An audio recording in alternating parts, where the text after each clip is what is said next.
I'm about to give you my top 10 wide receiver rankings in the NFC East.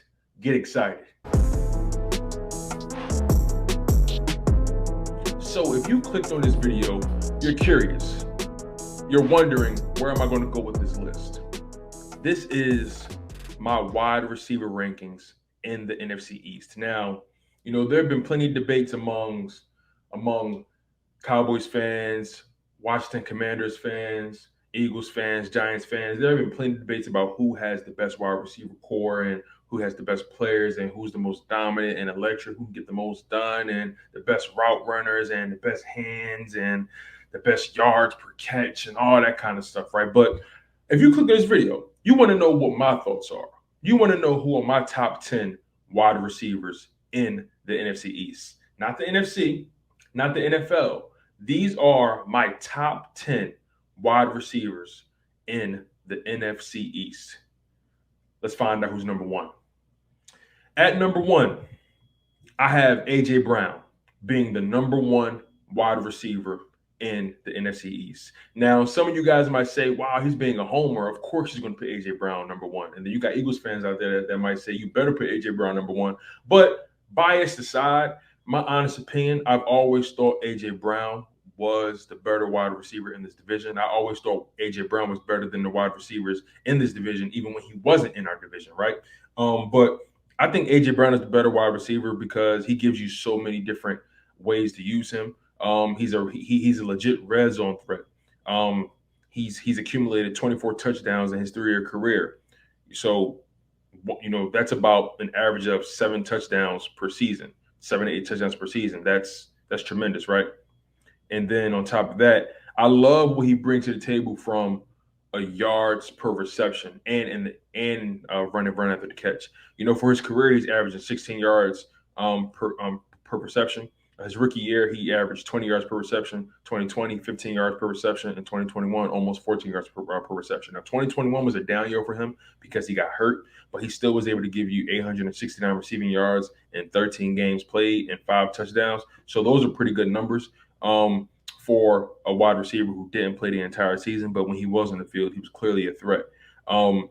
Another thing that's in my mind is his most recent performance in the playoffs last year. I think he put up over 100 yards, like 2 touchdowns, something like that. I just think A.J. Brown is the most physically imposing wide receiver in the division. Not only is he a great deep ball catcher, but he's a great route runner. He's someone who can get it done in short yardage. He's someone who can move the chains for you. He's someone who can get it done in the red zone. He's someone that can help you out in the running game as far as blocking. He's someone that's just a dynamo after the catch. He can't be taken down. He's basically a runner. He's basically a wide receiver in a running back's body. So A.J. Brown is my number one wide receiver in the NFC East. Again, I just think he's just the most dynamic out of all the wide receivers in the division. Now let's go to my number two. Number two, I have Terry McLaurin. Terry McLaurin, in my opinion, I think this is the perfect spot for him. Now, to put it in perspective, him and A.J. Brown came out in that same draft, and they both put up similar numbers throughout their careers, right? Now, Terry McLaurin has had more volume. He's had more targets because of the offense he was in. A.J. Brown was in a run-heavy offense, so he didn't have as many targets. But, that's why Terry McLaurin would have more receptions. But A.J. Brown averaged more yards per reception than Terry McLaurin. Terry McLaurin, for his career, averages about 14 yards per reception. His rookie year, he averaged almost 16 yards per reception. 2020, he averaged almost 13 yards. And 2021, he averaged almost 14 yards per reception. And he had 16 touchdowns in his career, 7 in his rookie year, 4 in his second season, and 5 in his third season. And let's be honest, Terry McLaurin has never really had the best quarterback play. He's made the most of what he has. But regardless, he's had 2 seasons with over 1,000 yards, just like A.J. Brown. His rookie year was 919 yards. A.J. Brown got off to a quicker start, but I think nonetheless they both had tremendous rookie years, and I think they're both tremendous wide receivers. The margin, the disparity between those two guys is very, very slim. It's pretty much pick your poison and pick your preference with me. But I just love what Terry McLaurin brings to the table from a route running perspective. He has amazing hands. He's someone that can get it done in the short yards, the short yardage, the intermediate, the deep ball. And I just love his body control at that wide receiver position. Again, the disparity between A.J. Brown and Terry McLaurin is very, very, very slim. Like I said, the reason I put A.J. Brown number one, the reason I put him over Terry McLaurin is because A.J. Brown just has physical traits, athletic traits that I can't deny. And I just believe he's a better red zone threat as well. But Terry McLaurin is my number two ranked wide receiver in the NFC East. My number three ranked wide receiver in the NFC East is none other than CeeDee Lamb. Now, some people, especially Dallas fans, may believe CeeDee Lamb is the best wide receiver in the division. And don't get it twisted, CeeDee Lamb has made a name for himself. He's had a similar trajectory as AJ Brown and Terry McLaurin. They've had that singular season of just under 1,000 yards, and they've had those seasons where they touched 1,100 yards, 1,000 yards. None of those guys have had 1,300 yard, 1,200 yard seasons, not quite. But they've all eclipsed 1,000 yards at least once in their career. AJ Brown and Terry McLaurin are entering their fourth year, so they had 3 years under their belt. CeeDee Lamb is entering his third season, so he has 2 years under his belt. Rookie year, put up 935 yards, averaging almost 13 yards of reception, 5 touchdowns. With 74 receptions. 2021, this past season, CeeDee Lamb took it to another level. He had just over 1,100 yards receiving, 79 receptions, averaged almost 14 yards per reception, 6 touchdowns. So he's taking his game to another level. The reason I don't have him number 2 or number 1 is because he played alongside Amari Cooper for most of his career, for most of his young career at that. And I'm really curious to see what he can do being the number one. We've seen A.J. Brown be the number one wide receiver. We've seen Terry McLaurin be the number one wide receiver. We haven't seen CeeDee Lamb necessarily be the number one wide receiver. So I'm curious to see how he responds to that. I have no doubt in his talent. I think CeeDee Lamb is a tremendous wide receiver. I just don't think he's Terry McLaurin or A.J. Brown level just yet, because I've seen A.J. Brown and Terry McLaurin be the number one guy. I've seen those guys get double teamed on a regular basis and still do what they do. But again, another guy where the disparity, the margin is not that much. There's not a large margin between A.J. Brown, Terry McLaurin, and CeeDee Lamb. If I'm being very objective with you, it's pretty much pick your poison. Once again, you can have your pick of the litter with these guys. You really can't go wrong. But A.J. Brown is my number one, like I said, because he's so physically imposing. I think Terry McLaurin is my number two, is because he's done a lot with terrible quarterback play for the most part, and he's been the number one. And his route running and his body control is tremendous. CeeDee Lamb is another guy who has tremendous body control, great route running. But again, he's number 3 behind those guys because I haven't really seen him be the number one guy just yet. I believe he'll have a good season this year, but it all remains to be seen how good of a season it will be. But I don't think number 3 is a bad spot for CeeDee Lamb. My number 4 ranked wide receiver in the NFC East division is Devonta Smith. Now, some people may feel this is a bit premature, but I believe Devonta Smith may be the most talented wide receiver in the division. He's arguably one of the most talented, one of the most polished wide receivers in the division. He came in his rookie year, had 64 receptions on 104 targets, 916 yards, average just over 14 yards per reception, 5 touchdowns. Not a bad rookie campaign, if you ask me. But Devonta Smith is someone who lacks that size, right? He lacks that physical trait that makes him imposing like an A.J. Brown. And that's fine, right? I think Devonta Smith is someone who can potentially be the best wide receiver in this division. He may be the most talented. Like I said, he came in the most polished. I think he might be the best route runner in the division. Definitely up there when it comes to hands. What excites me the most about Devonta Smith's game is his ability to catch the sideline catch, his ability to have so much self-awareness with his body, with his feet, his footwork, and he makes every route look damn near the same. But he just gets you and he just knows how to create separation. I expect him to get bigger. I expect him to get stronger in his NFL. I expect him to take his game to a whole nother level. I actually expect a 1,000-yard season this year, but that's all of Jalen Hurts to take his game to another level. But that's another conversation for another day. But Devonta Smith, really excited for what he brings to the table. I don't think he's better than CeeDee Lamb just yet. I don't think he's better than Terry McLaurin or A.J. Brown. Those guys have done it and proven it a lot longer than he has. But Devonta Smith is trending in the right direction. So I think number 4 in the division is a good spot for him. Number 5, my number 5 ranked wide receiver in this division is Michael Gallup. Now, Michael Gallup is coming off of a really, really bad ACL tear last season. It happened towards the end of the season, and it's going to be really. I'm really curious to see if he can bounce back. Michael Gallup has been a number 2 wide receiver before. He's been a number 3 wide receiver before. He has 1,000-yard season under his belt, right? His rookie year in 2018, 507 yards. His second season, 2019, 1,100 yards. 2020, he had 843 yards receiving. In 2021, he had 445, but that was the injury year. So again, Michael Gallup, I think number 5 is a good spot for him for the simple fact that I just don't think he's as talented as any of the guys I've mentioned: Devonta Smith, CeeDee Lamb, Terry McLaurin, AJ Brown. I don't think he's as talented as those guys, but he's arguably the best. He's arguably one of the best deep threats in the division. Michael Gallup, in my opinion, is a very, very good wide receiver. He's a number 2. He's a number 2 wide receiver on a really, really good team. He could be a number 1 wide receiver on a mediocre team. That's no slight on him. But I just believe Michael Gallup is definitely top 5 in his division. I don't think he's as talented as Devonta Smith. I don't think he's as good of a route runner as Devonta Smith. But I do think he knows how to get open. I do think he's a very. I do think he's a deep threat, and I love what Michael Gallup does at the catch point. Right, he just knows how to get those jump balls. We haven't really seen Devonta Smith have too many of those.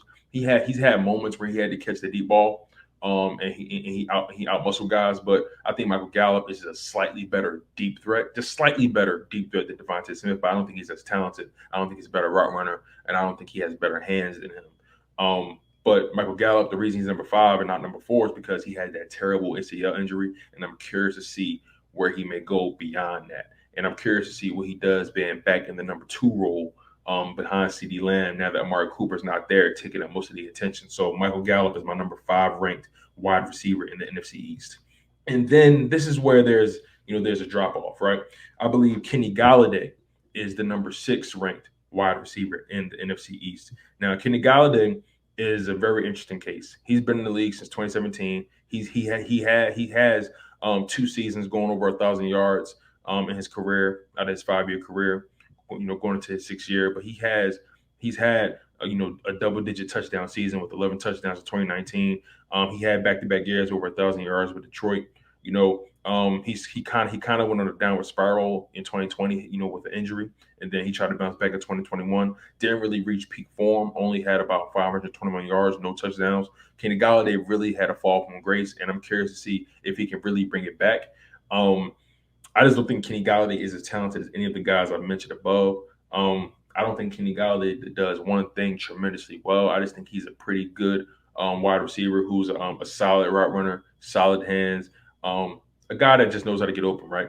I just don't think Kenny Golladay is a top 5 receiver in his division. But obviously he's top 10. He made this list. Kenny Golladay just has to find a way to get back to form.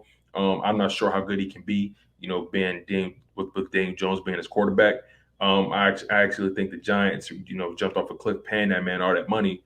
And he only played 5 games in 2020, coming off of a really bad injury. So I just don't think Kenny Golladay is as good as these guys I mentioned. It's just flat out. My number 7 ranked wide receiver in the division is Sterling Shepard. Now, Sterling Shepard is interesting as well because he's been very consistent throughout his career. He's always giving you at minimum 600 yards receiving for the most part. Rookie year in 2016, 683 yards. 2017, 731 yards. 872 yards, 576, 656, 366.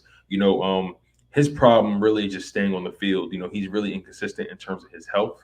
But he knows how to get open as well. I actually like Sterling Shepard. He used to burn the Eagles a lot, but it just seems like Sterling Shepard is slowly regressing. And I don't know if it's the injury starting to catch up with him, but Sterling Shepard is my number 7 ranked wide receiver in this division.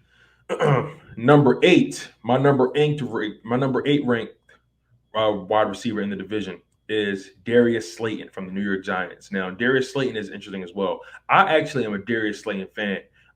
He came in being very consistent in the NFL, giving you about 740, 750 yards every single season. He's entering his 4th year, so he has 3 years under his belt. In 2019, he put up 740 yards. 2020, he put up 751 yards. And in 2021, he had a drop off with 339 yards. Now, Darius Slayton is one of those wide receivers that came in with A.J. Brown, came in with Terry McLaurin, guys like that. He got drafted with those guys. So that's a really good wide receiver class, if you ask me. All those guys were drafted, I think, in the second round and beyond. I think Darius Slayton was a steal for the Giants. I actually think he might be their most talented wide receiver. I think he's the most electric. He has the most big play potential. He's a really, really good route runner for them. But I just need to see more production out of him. Again, he had a drop off season this past season. He dealt with injuries throughout. And the reason I have Kenny Golladay ahead of him is because Kenny Golladay has just shown me more from a production standpoint. But I think Darius Slayton can actually surpass Kenny Golladay this season. My number 9th ranked wide receiver in the division is Curtis Samuel. Now, Curtis Samuel is fascinating because Curtis Samuel, he's been relatively productive in the NFL, especially over the past few seasons, but he had a really bad year in 2021 because of injuries. I believe he came into the league with Kenny Golladay.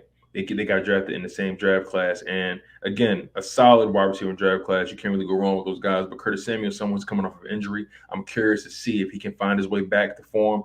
He's going to be next to Terry McLaurin. He's going to be with Jahan Dotson in Washington. So he's not going to have that much pressure on him. This will be a great season for him to just get his legs back. But I'm not sure how he'll bounce back after missing 12 games, throughout the entire season. He just couldn't really get his legs under him. I think Curtis Samuel is talented, but again, nowhere near as being one of the more talented guys in his division. So we'll see what Curtis Samuel does. My 10th ranked wide receiver in the NFC East is Quez Watkins. Now, Eagles fans, don't kill me for this. The reason I have Quez Watkins being 10th in the division in terms of wide receivers is because he has the least proven amount of production out of all the guys I mentioned. All the guys I mentioned have shown multiple years of being able to be productive, right? I think Quez Watkins needs to show me that he can do what he did 2 years in a row. Now, his rookie year wasn't really nothing to write home about, didn't really get opportunities at all. But his second season, in 2021, he came out on the scene, 43 receptions, 647 yards, averaged 15 yards per reception, only 1 touchdown. And I think that's where my issue is. For a guy that's able to create so much space, for a guy that's able to get open, he was only able to get into the end zone 1 time, and that was in, I believe, one of the games on the back end. I think that Cowboys game or something like that. And he's dropped some balls as well, but he has a really good catch rate with 69.4%. So most of the balls that comes his way, he catches them, and he started every game this past season. So he's shown that he can stay healthy. He's shown that he knows how to get open. He has the speed. That's the thing. Quez Watkins is the fastest and probably the most electric player in this top 10. I think that goes without saying, but can he do it on a regular basis? That's what I need to see from Quez Watkins. Can he do this more times in a row? Now he's the number 3 wide receiver behind A.J. Brown and Devonta Smith, so his touches will go down. But I expect him to be a big play guy, a guy that averages minimum 15 yards per reception, and you're going to see him with maybe about 5 targets a game, maybe 3 catches for about 60, 70 yards. I think that can be his niche. And Quez Watkins is somebody I'm really excited about. But again, I have him top 10 because he hasn't shown that he hasn't shown yet. Not saying he can't, but he hasn't necessarily shown that production that the other guys have shown throughout their careers. And it's because he's young, and we'll see what happens. But you guys, that was my top 10 wide receiver rankings in the NFC East. I'm going to go through them one more time. Number 1, A.J. Brown. Number 2, Terry McLaurin. Number 3, CeeDee Lamb. Number 4, Devonta Smith. Number 5, Michael Gallup. Number 6, Kenny Golladay. Number 7, Sterling Shepard. Number 8, Darius Slayton. Number 9, Curtis Samuel. And number 10, Quez Watkins. Now, look, you guys, I don't want you guys to jump off a cliff, right? This is my personal rankings in the NFC East when it comes to the wide receiver position. Now, this can change, right? Guys can break away. Guys can really make a name for themselves. Guys can really, let it all up this season, right? But this is my personal ranking. And I want you guys to comment below and tell me what you guys think of my ranking. Did I get it right? Was I completely wrong? Was I close to what you would do? I want you guys to comment below and tell me your top 10 ranking of wide receivers in the NFC East. Who are your top 10 wide receivers in the NFC East? I want you to comment below and tell me what you guys think. I'm your humble host, Tone DeShields II from Chalk It Up Sports, where no matter if we win or if we lose, we just got charges to the game. One love, stay humble, stay healthy, and most importantly, stay hungry.